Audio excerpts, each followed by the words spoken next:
আসসালামু আলাইকুম। আজকে আমরা দেখাবো আমরা কিভাবে ঝুঁকি নিয়ে কাজগুলি করি। এসির কাজ করা, এসি এয়ার কন্ডিশনের যে কাজ করা কত ঝুঁকিপূর্ণ সেটা আপনারা দেখুন। আমরা কত উপর থেকে কাজ করি, তো এগুলা আসলে অনেকটাই ঝুঁকিপূর্ণ।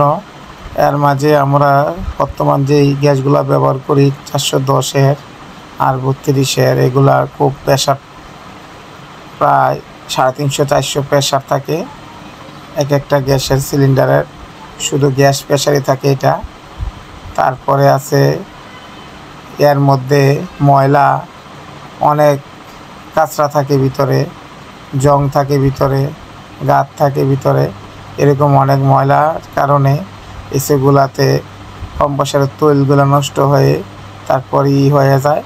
তখন আমরা এটাকে নাইট্রোজেন ওয়াশ করে নেই। তারপর নাইট্রোজেন ওয়াশ সবাই করতে পারে না, করাটা উচিত।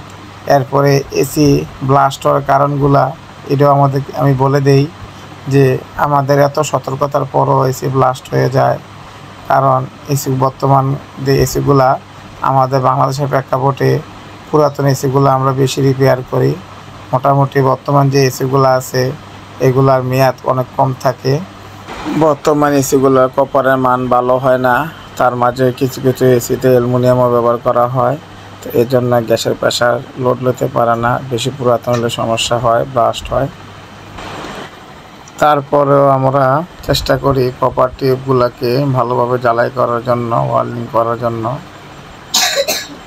কিন্তু বর্তমান যে কপার এগুলোর মান ভালো না, তাই চেষ্টা করবেন ভালো মানের পাইপ লাগাইতে।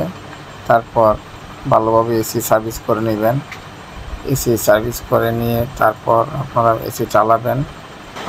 সতর্কতার সাথে কাজ করবেন আর চেষ্টা করবেন সেফ জায়গাতে এসি বসানোর জন্য।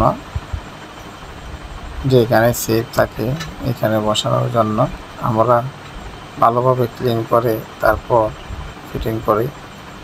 এখন ইনডোরটাও আমরা ক্লিন করে নিতেছি। এইভাবেই আমরা ক্লিন করে ফিটিং করে নেই। তো চেষ্টা করবেন অগ্নি দুর্ঘটনার থেকে বাঁচার জন্য সতর্কের সাথে আপনারা কাজ করবেন।